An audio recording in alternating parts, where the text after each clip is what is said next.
Mm. Woo. What up, YouTube Live? How's it going, everybody? Let me turn on my phone here so it won't beep. And let me notify everybody on the social media that I am now live at youtube.com/Rama screen for today, Sunday. New episode of Rockin' It with Rama Screen Live, where we discuss the news from the world of movies, TV, pop culture, and entertainment. Got a, I I picked a few topics for us to discuss today. Um, It'll be an interesting discussion. If you have thoughts of your own about it or about any of them, please share them either in the chat room or chat sidebar or in the comment section below. So the choice is yours. All right, so let me just notify everybody here. I think I posted it on Twitter. Yeah, did I post it on Facebook yet? Let me make sure I post the announcement on Facebook here. How's your Thanksgiving, everybody?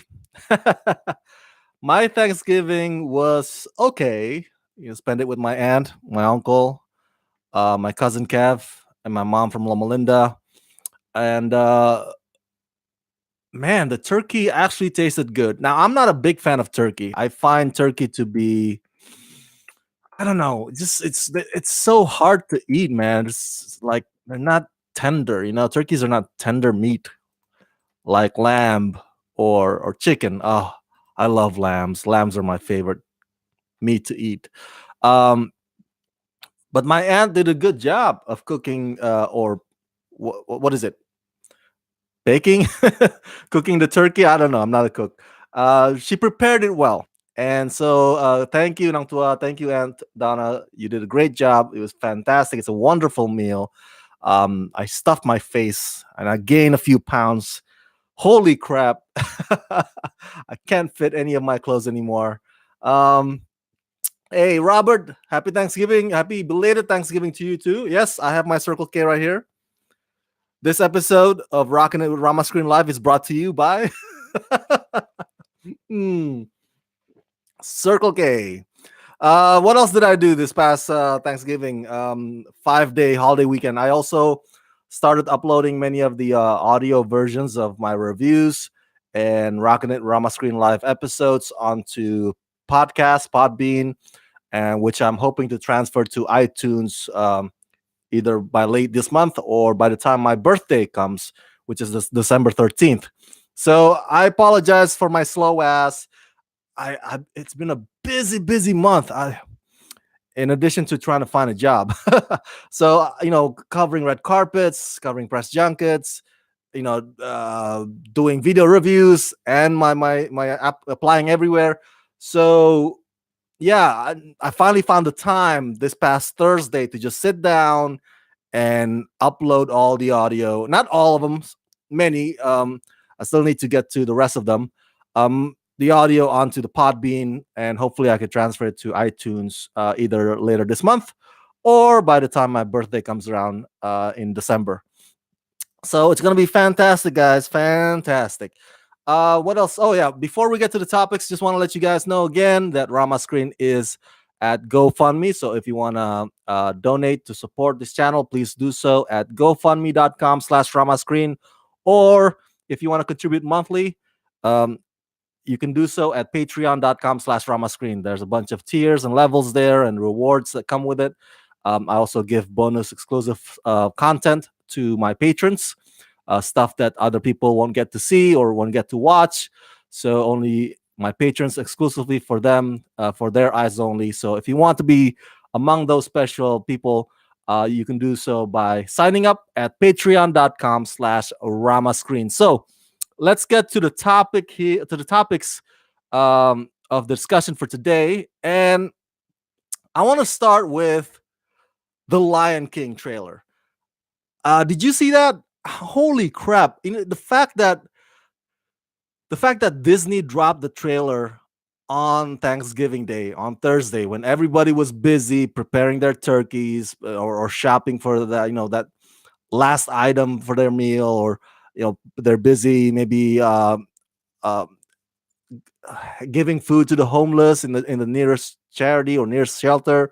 People are busy hanging out with their loved ones, or whatever, out enjoying the open air, or on the field playing ball, whatever, and boom, the trailer arrived, and it forced people to just like start looking at their smartphones and going to where their laptop is. If their laptop's in the backpack, it's like, holy crap, gotta watch it. If they're like, so no, gotta watch it on my phone. So it's back to not being about loved ones anymore.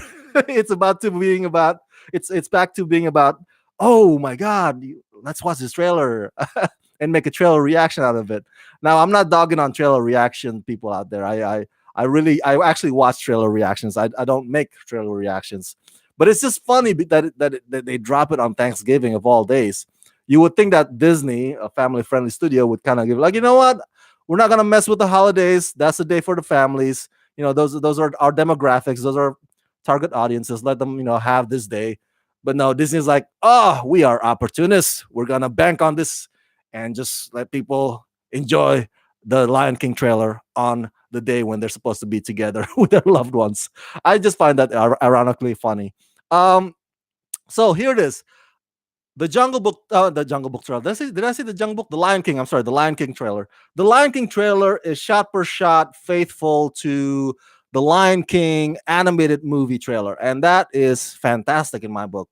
Um, I- Especially me, I grew up in the '90s. I remember watching the Lion King, and it just seeing that live action version of the same shots, it just brings up all that, wow, nostalgic feeling, like holy crap, like you just went back through time, through a time machine somewhere.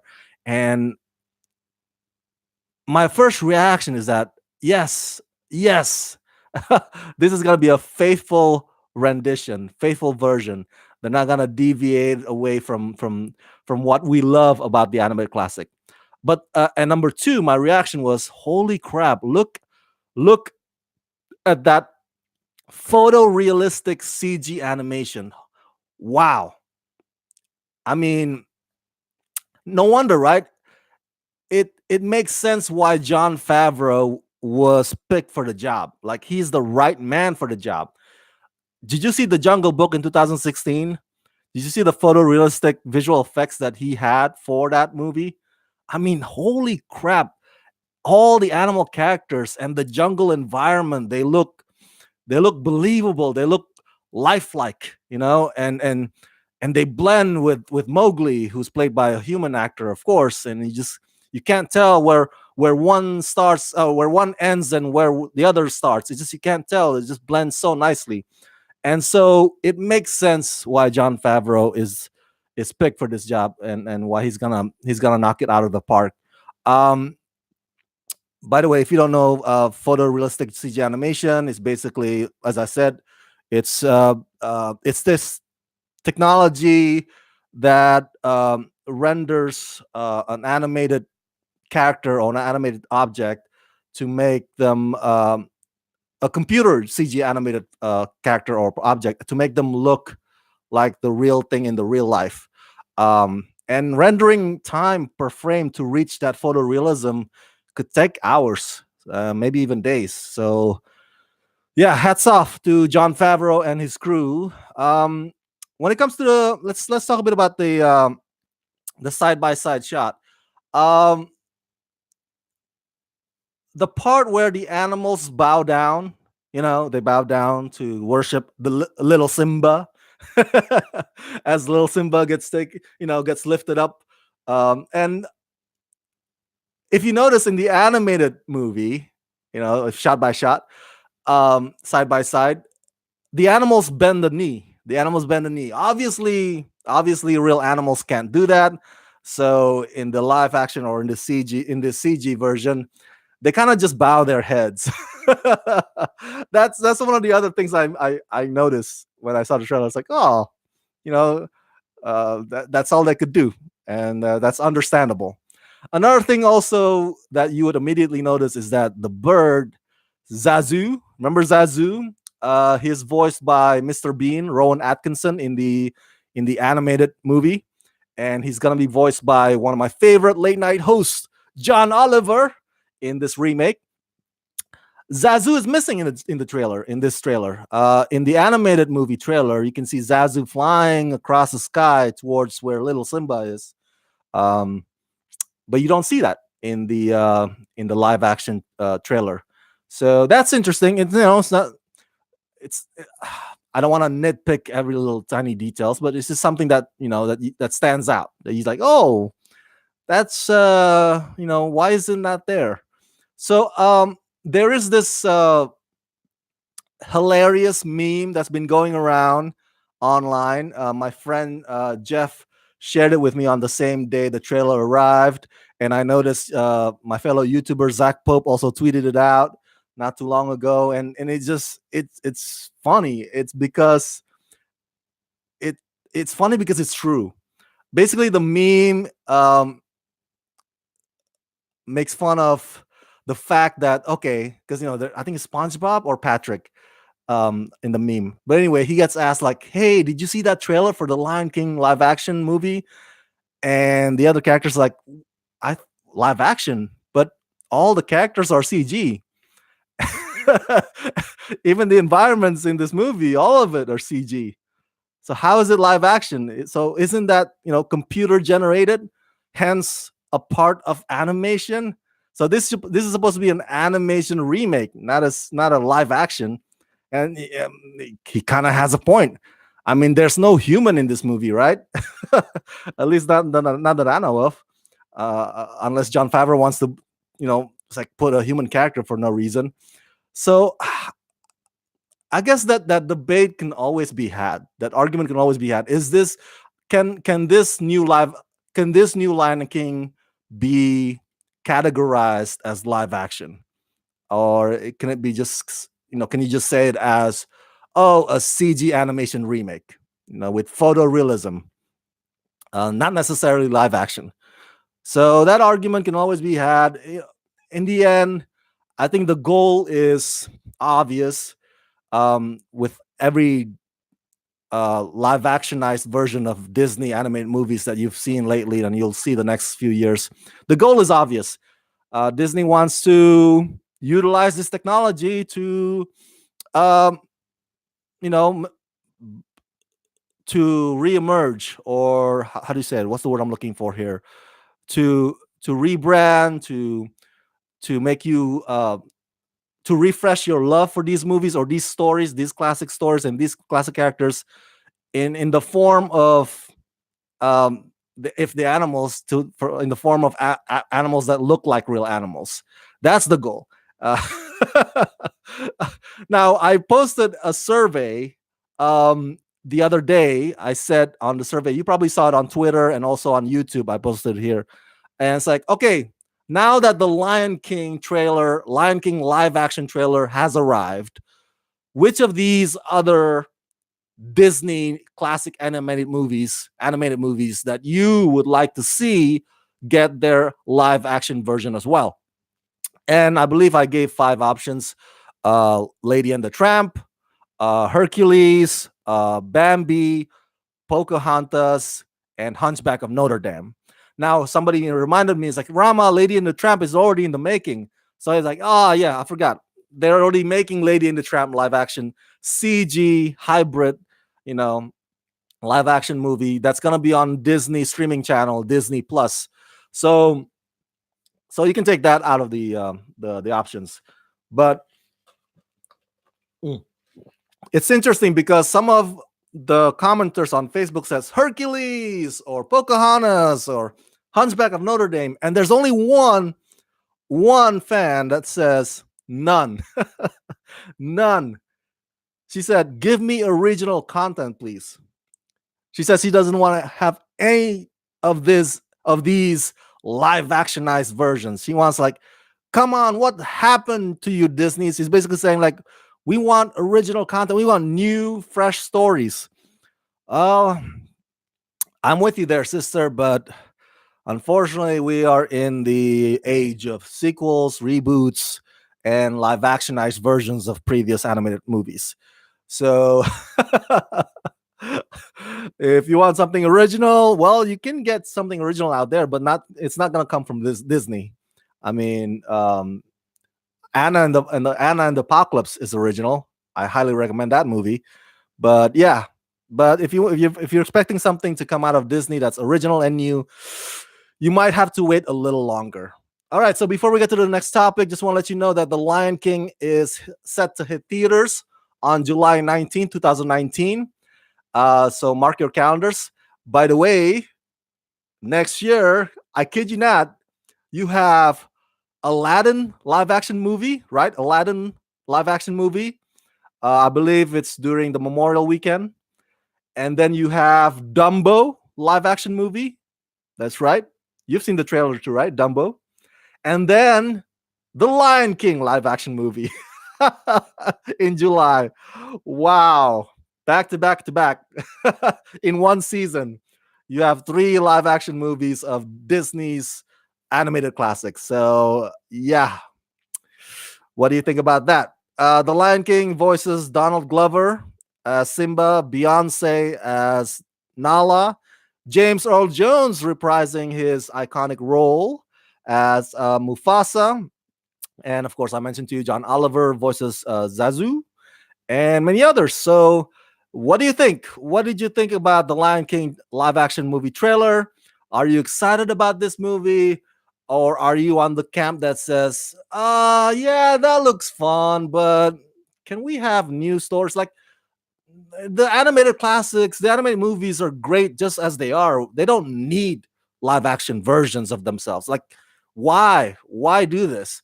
Are you on that camp? So let me know your thoughts in the comment section below, as always. So, all right, let's get to the chat here real quick.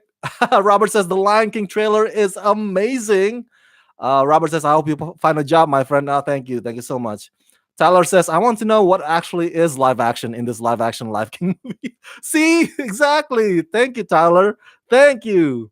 Uh, so, Tyler just subscribed. I mean, Robert just subscribed to Tyler's YouTube channel. That's good. That's good.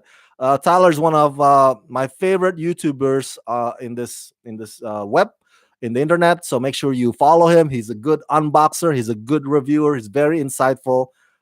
So Tyler also says, but who is more adorable live action, Simba or live action Pikachu? You're talking about the Detective Pikachu movie, right? Detective Pikachu. Yeah, yeah. I have mixed feelings about that trailer because Tyler, isn't that the same thing as Happy Time Murders? You know, where the humans and the Pokemon characters are, in the same world, and it's not a big deal that they live side by side or curse each other out, stuff like that. It's like, yeah, we just had that. It's called Happy Time Murders. So Detective Pikachu trailer did not impress me at all. um Robert says too many cookie cutter movies. Come on, Disney, don't be lazy. That's right. Original movies, please. Tyler says, I wonder why Disney hasn't just done a live action movie with Mickey, Donald, and Goofy. Wow, that's a good point. I wonder why they haven't messed with their most original characters. That's a good point, right? Like maybe they have this some kind of unwritten rule where like, oh no, you can't touch Goofy or Mickey or Donald and Daisy. Those guys are sacred. You can't mess with them. You can't do a live action version of them. Really, really, I would love to see live action versions of them as well. So thank you for bringing up that point, Tyler. Thank you, thank you, thank you. All right. So next topic here. It's a little bit heavy. Um, but I want to bring this up because Rama Screen covers movies, TV, and entertainment, not just movies and TV. And I don't want to shy away from controversial topic. I don't want to spend too much time on it, but I don't want to be like, brush it off, and let's just go. Let's just discuss the light stuff only. No, I want to also discuss the not so light stuff. So um, I don't have an answer to this topic at hand. Um, and the purpose of this discussing this topic is not necessarily to provide an answer or provide a solution, but if you have thoughts about them, about this topic, maybe questions or ideas on what to do, share them in the chat or in the comment section below. So this past week, there's this amazing discussion video. I'll call it discussion video. Uh, it's a Net a Porter roundtable discussion video with fellow TV stars Ellen Pompeo from Grey's Anatomy, Gabriel Union. She has a new TV series coming up called LA's Finest, co-starring Jessica Alba. Emma Roberts, I believe Emma Roberts was in Scream Queen, right? Scream Queen. And Gina Rodriguez, who won Golden Globe for Jane the Virgin series. So in this discussion, I watched it. You guys should watch it definitely. It's very substantive. Um, I provided the link to the video in the description box below this video. So they talked a lot about women in this industry, about race, Latina women, black women in this industry, and discussions come up, of course, about gender pay gap. And oh man, it's such an insightful discussion. I highly recommend you watch it. So the topic of gender pay gap has been ongoing, of course, in this industry. Generally, I believe, if I'm not mistaken, and you can look it up on Google, women are paid 80 cents on a dollar, or 80 cents for every dollar that men make. If it's in the same profession, same field, same exact job. That's how I understand it. That's how I understand it. So if I mistake that, please let me know. Um, but in the video, Gina Rodriguez brings up not just gender pay gap, but the pay gap within the same gender, but different race, different ethnics. So let me read to you her quote here. She said, and I quote, "I get so petrified in this space talking about equal pay, especially when you look at the intersectional aspect of it, where white women get paid more than black women get paid more than Asian women get paid more than Latina women, and it's like a very scary space to step into." Because I always feel like I fail when I speak about it, because I can't help but feel already so gracious to do what I do, and feel like culturally, I feel like I was just raised to just feel so appreciative of getting here. Now, that quote receives a lot of backlash this past week. Obviously, social media, they can sometimes take a quote out of context and just run with it, and everybody's now um, crucifying everybody on social media based on that quote. Um, Obviously, I do that with Donald Trump because he's an idiot, but in this case, it's more nuanced than that. Unfortunately, the backlash is very fierce this past week. I think one TV critic says, and I quote, regarding Gina Rodriguez saying black actresses are paid more than Latina actresses, Sofia Vergara is the highest paid according to Forbes, $42.5 million. Kerry Washington is the only black actress on this list at number 8. Um, so let me give you the overall context, because I looked it up. So let's find out exactly, as of right now, how much do the white actresses make in comparison to the minority actresses. And I have this from National Partnership for Women and Families. Well, these are not actresses, these are just women in general. It says here that white women make 77 cents for every dollar that white men make, while Asian women make 85 cents, black women make 61 cents, Native American women make 58 cents, and Latinas make 53 cents.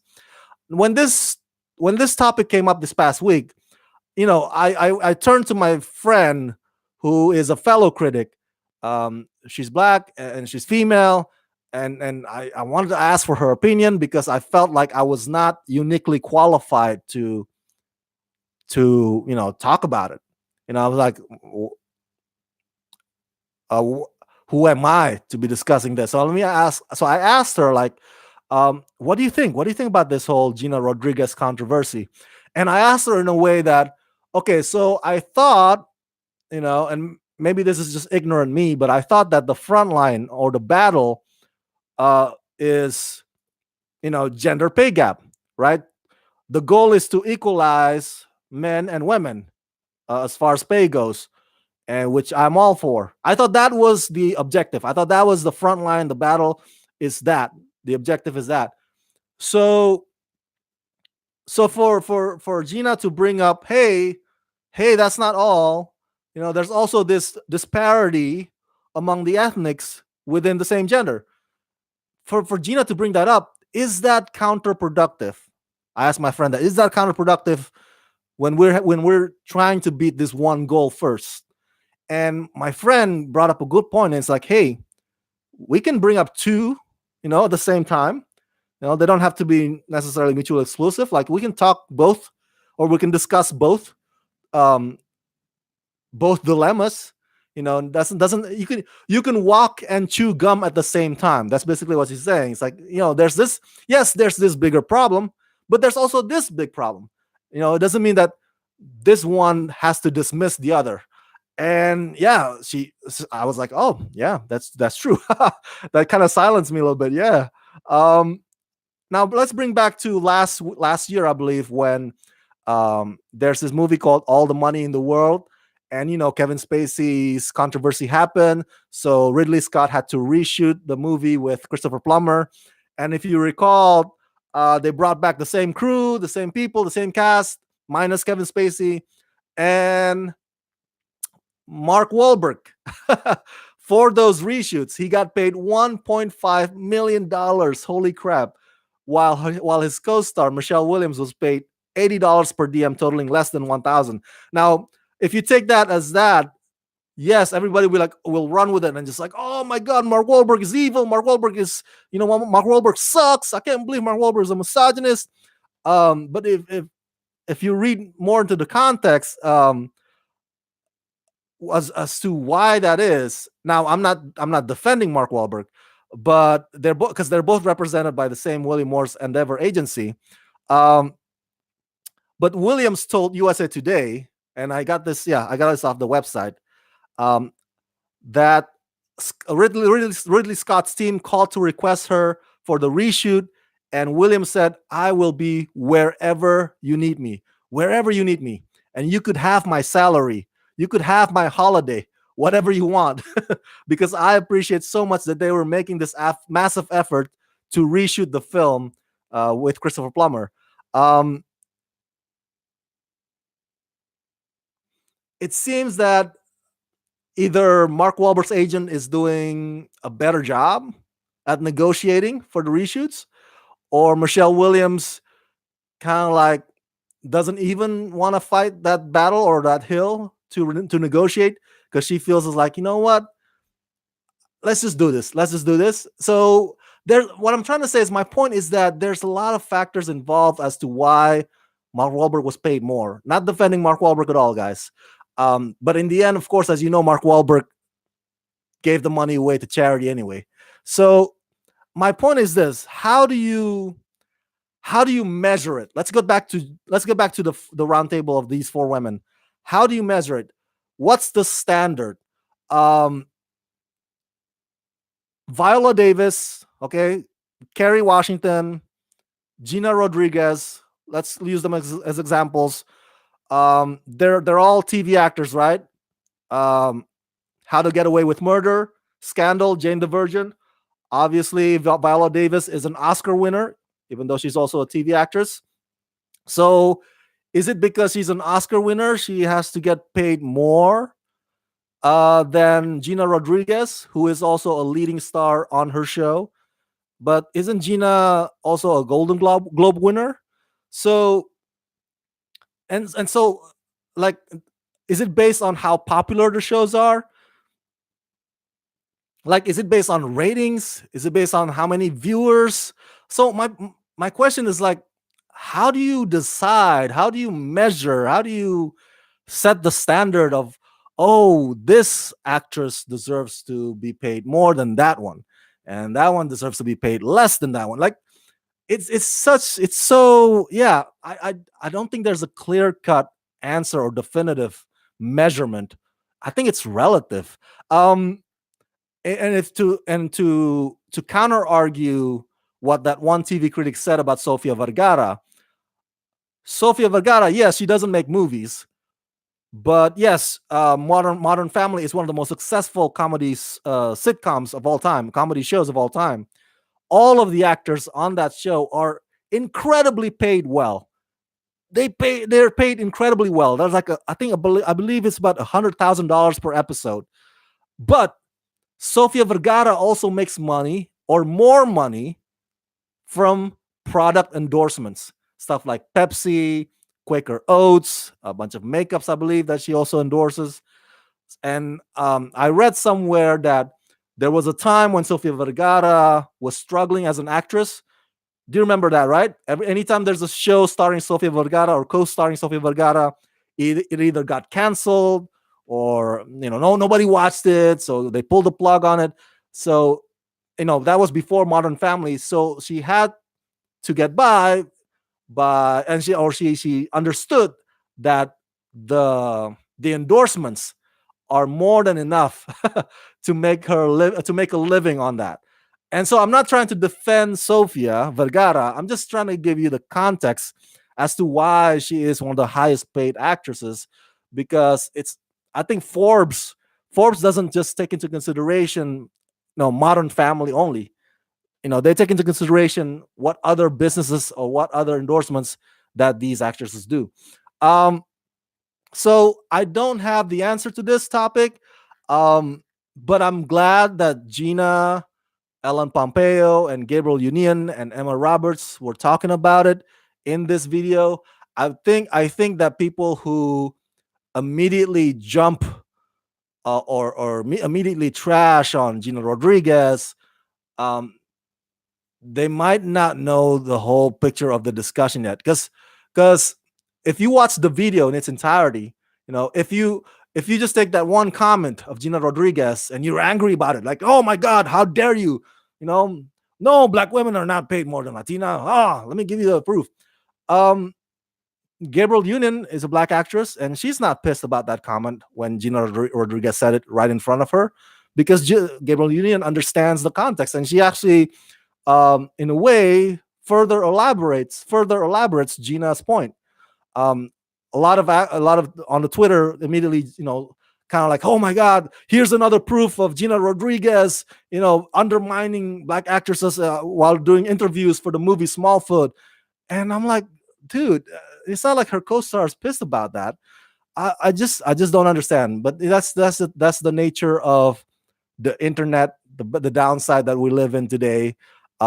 Internet has cool stuff, has bright stuff, as the movie Ralph Breaks the Internet points out, has many, many interesting, appealing features. But there's also the downside where people get easily triggered over one context without one comment without considering the bigger picture or what the context of that comment is. Um, so I hope we get to a point in time in our society when there's no more gender pay gap, and when there's a fair assessment of how much this actress needs to be paid compared to her co-stars. I hope we get to that point, maybe hopefully in the near future. And I'm glad the discussion is being had at the very least. Ellen Pompeo, though, to her credit, in this video, holy crap, dude, she calls out her own people, man. Kudos to her. And she also said in this video, that's why I highly recommend you go watch it. The link is below. She said something along the lines of, I'm paraphrasing here, like, she's like, I don't give a damn about Emmy or Oscar or awards, those trophies. Like, no, give me my dues, or pay me what I'm worth. Pay me, bitch. She said something like along the lines of, I think she cursed too. She said, like, pay me, motherfucker. Like, she doesn't care. Like, and that makes sense. Like, I know the accolades are great thing, right? We like Oscars, Emmy, but for these actresses, some like what? can you take the can you take your award to the pawn shop and use that money to pay for your daughter's college or son's college? Probably not. So yes, I think we here in the non elite Hollywood world, we're working class people, we're working folks. We probably see that, and we will immediately judge them as like, Ellen, Gina, Gabriel, they're so not grateful. They're already making millions on TV, man. Why you gotta ask for more? Psh, do you know how much I make last month? Peanuts. And these girls wanted to them like, all right, I get it. I get the frustration. That's another topic for another time. But for them, for that business that they're in, it is a big deal. So yeah, I hope we get to that point where there's equality in the pay, and I don't know exactly the measurement for that is. So if you have any idea or suggestion or solution to this, or thoughts about it, let me know in the comment section below. As always, let's rock this. All right. Let's get to the next topic. What do I have here on the list? Okay, I want to ask your opinion about this. This bugs me, or this has been bugging me since my conversation with Tyler Calvert this past week. Um, we had a discussion about Creed and Rocky franchise. Make sure you go watch that video. Fantastic. Tyler is hilarious. So funny in that video. Oh my god. I had a great laugh. I was cracking up. I couldn't breathe because Tyler just like one funny comment after another. But we brought up this point because I want to ask you guys, what do you think about this? Boxing movies versus MMA movies. All right. By the way, Creed 2 this Thanksgiving weekend unfortunately got knocked out by Ralph Breaks the Internet. Ouch. Sorry, man. Creed 2 is on the mat, lying down, knocked out, boom, to the chin. A jab and an uppercut by Ralph. So unfortunately, Creed 2 did not win box office this weekend. So the question I brought up with to Tyler is that, okay, we know that heavyweight boxing is no longer popular, right? We know that heavyweight boxing is basically dead.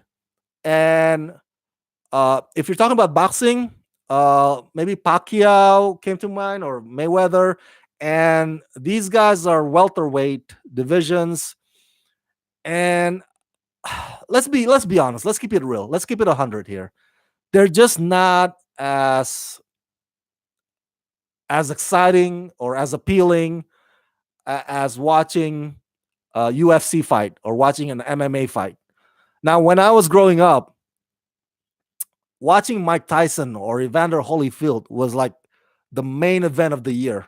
Like everybody stopped just to see, those guys do their thing. That's how we feel like now with MMA or UFC.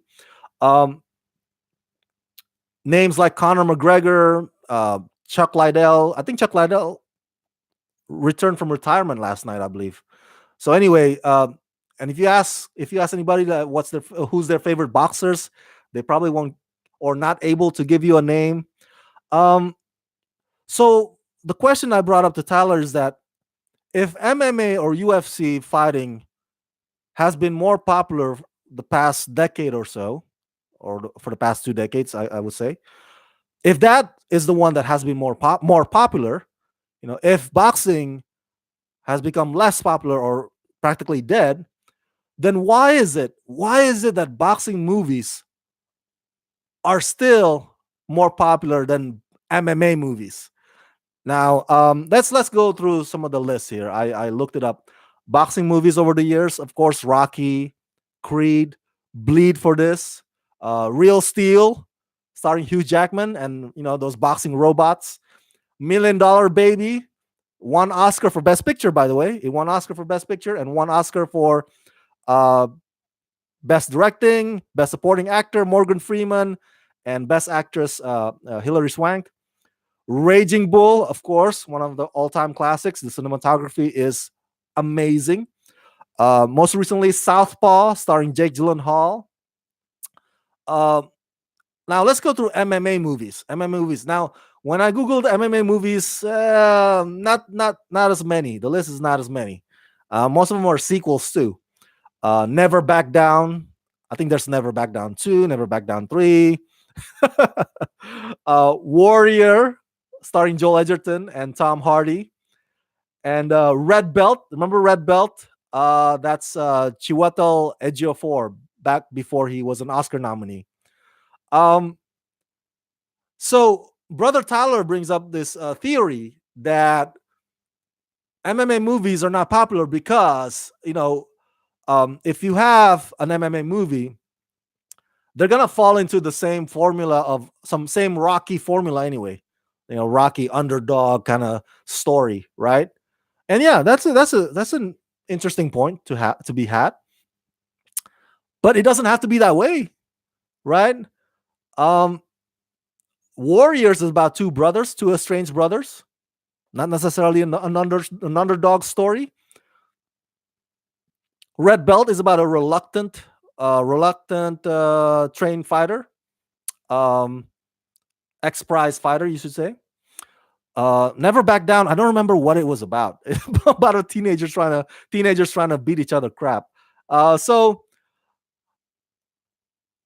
now that Creed 2 obviously could not beat Ralph Breaks the Internet.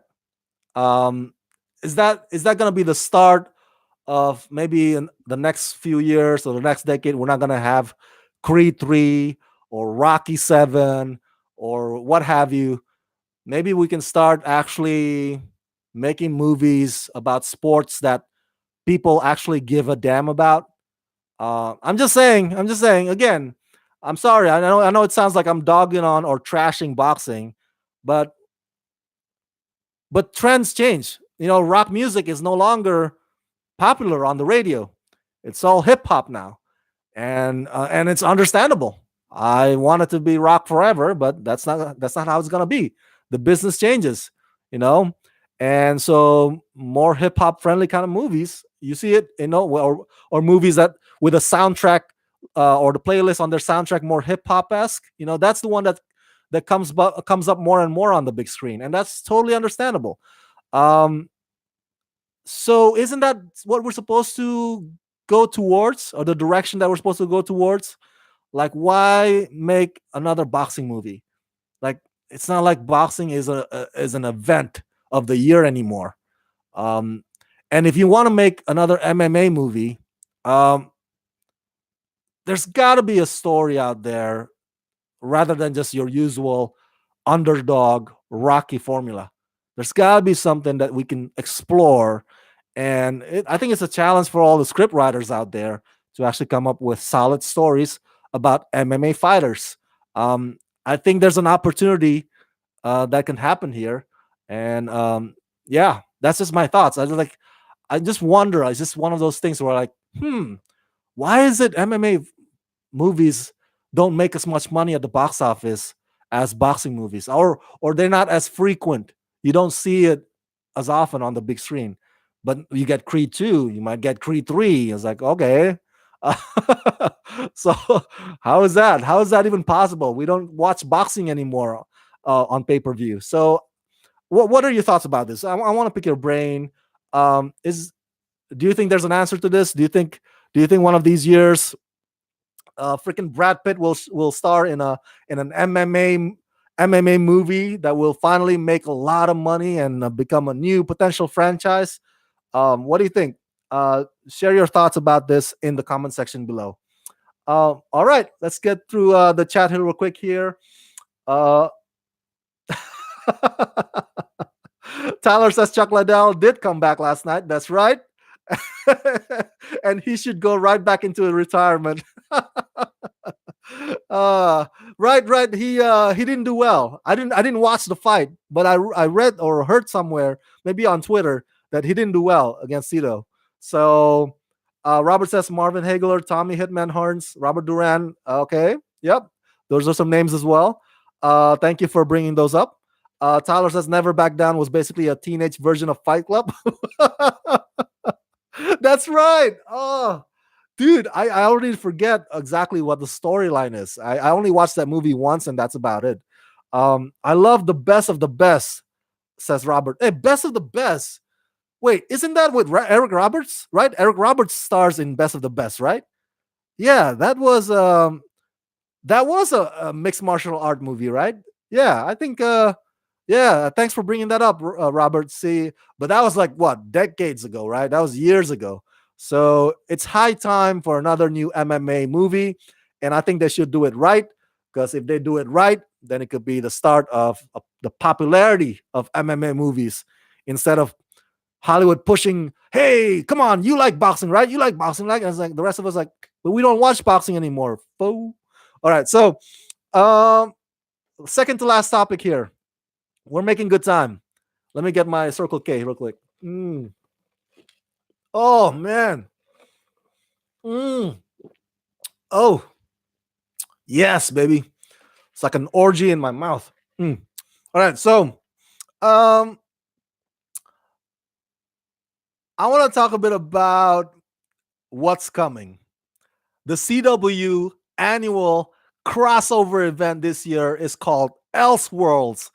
Oh, have you guys seen the promos? I am geeking out.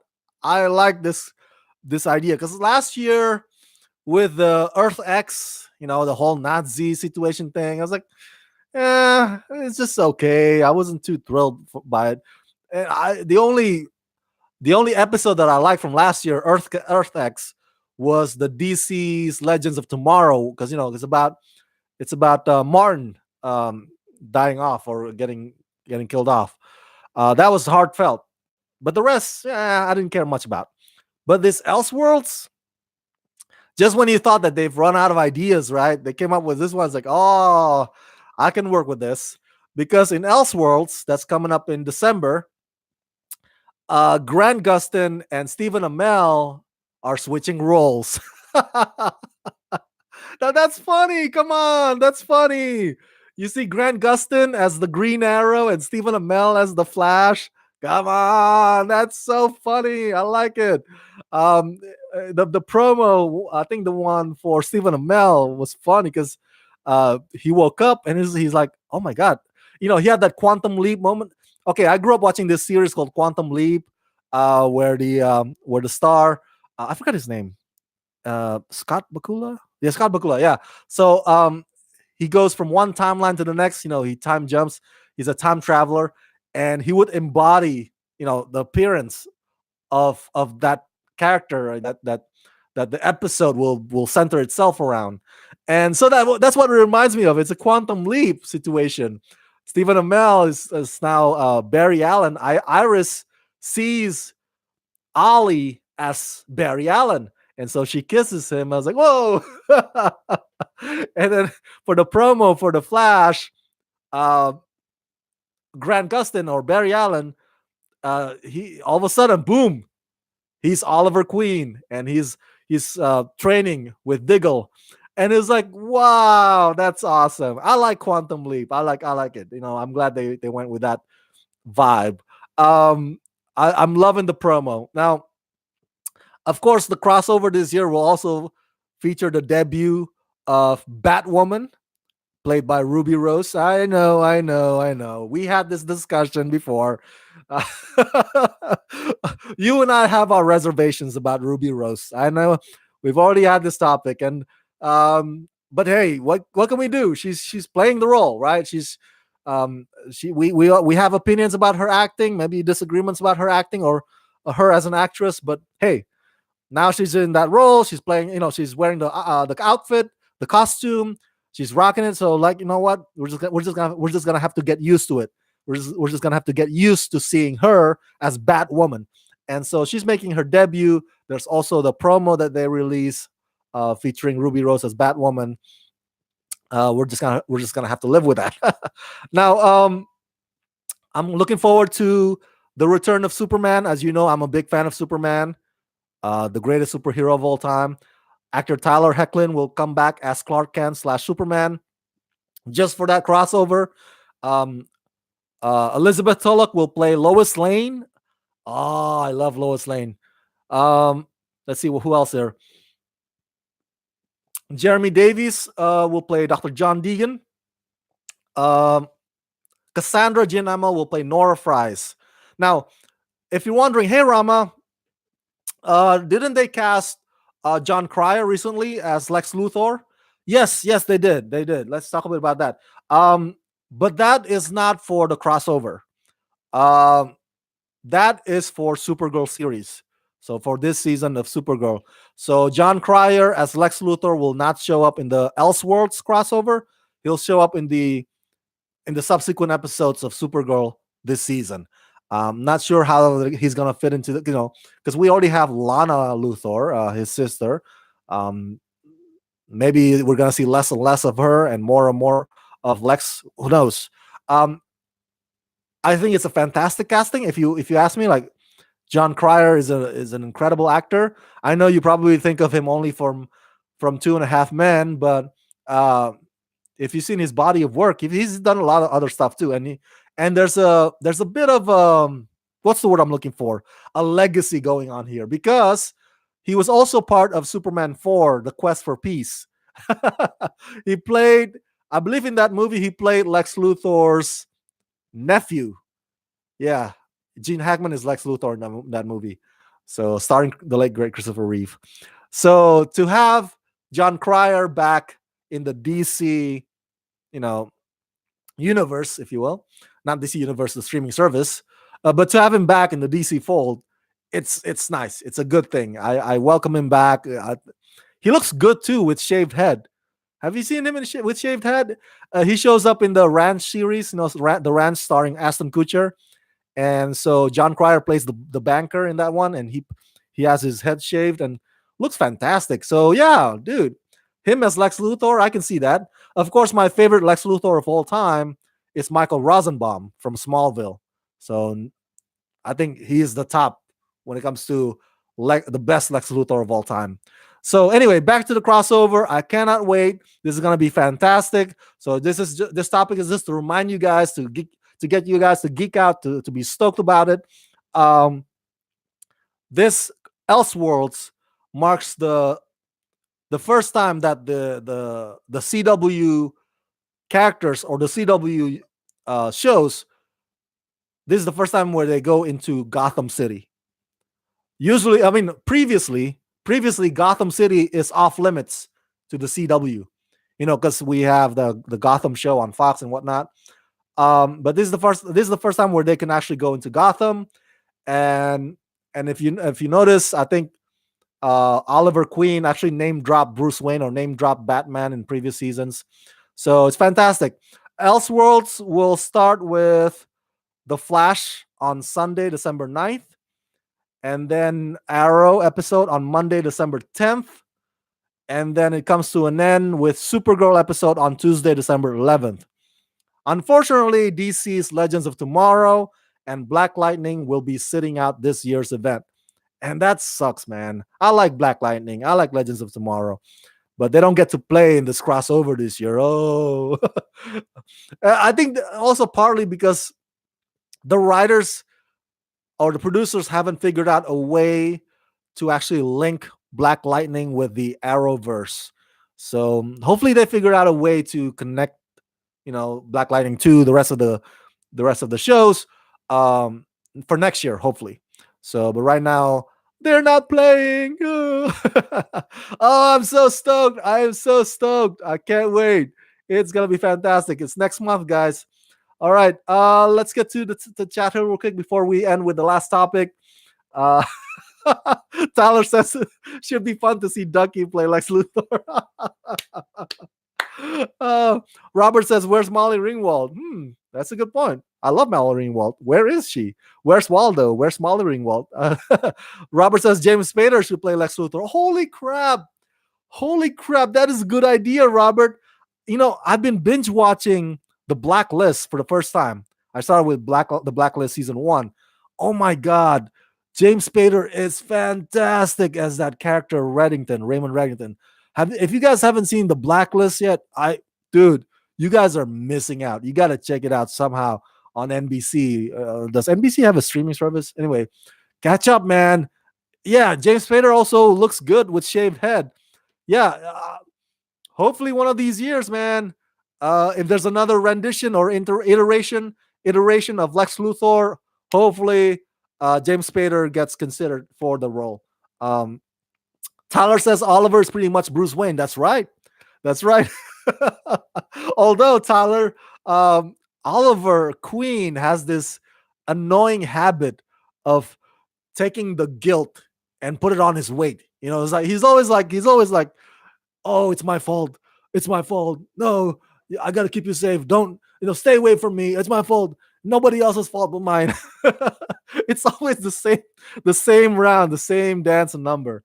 Um, James Spader was Ultron. That's for sure. Yep, he was, and that was Marvel. So hopefully, one of these years he would get picked as Lex Luthor because he would make the perfect Lex Luthor. All right, last topic of the day actually pertains to the episode that we're gonna see tonight. Tonight is the airing of The Walking Dead season 9 mid-season finale. That's right. So that means it's gonna be a few more months until we get to see the second half of season 9. And you know what? Waiting fucking sucks. I hate waiting. I hate waiting.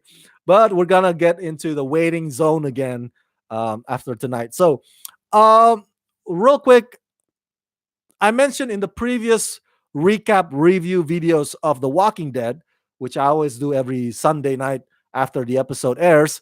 I mentioned that I did not really read Robert Kirkman's comic books. All right, I read probably like few pages of the first volume, but I haven't kept up with it. I don't know what's going on in those pages, so I only like the show for the show.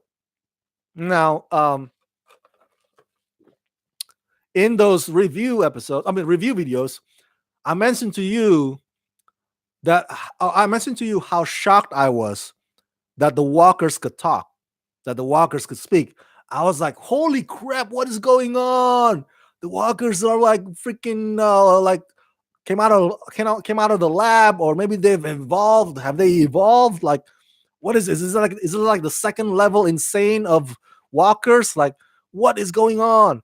Um, Turns out that thing is based on comic books.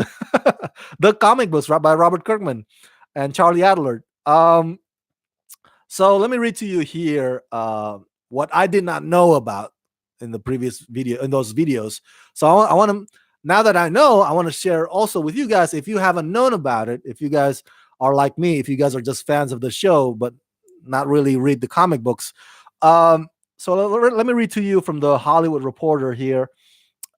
Rick, in the comic books, Rick Grimes and the gang stumble upon a new group of opponents called the Whisperers.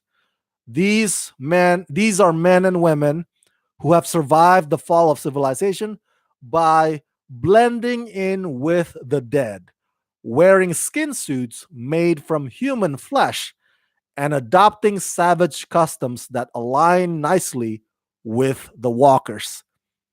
There you go. So those voices you hear the walkers say in those episodes, oh, where are they? Don't let them get away. you know those aren't made by the walkers. The walkers obviously cannot make um or cannot verbalize anything. They can't speak. um those words come from the Whisperers, and they wear skin suits made from human flesh, and so they walk with the walkers at times. And so that's how they survive. They blend in with the walkers, and I'm sure because they wear those things that they smell like shit. um, Now the leader is called Alpha, and in the show, I hope we get to see her tonight, if not February. She's played by Oscar nominee Samantha Morton, whom I love. I love her body of work. I think she's a fantastic actress. And she has a lieutenant named Beta.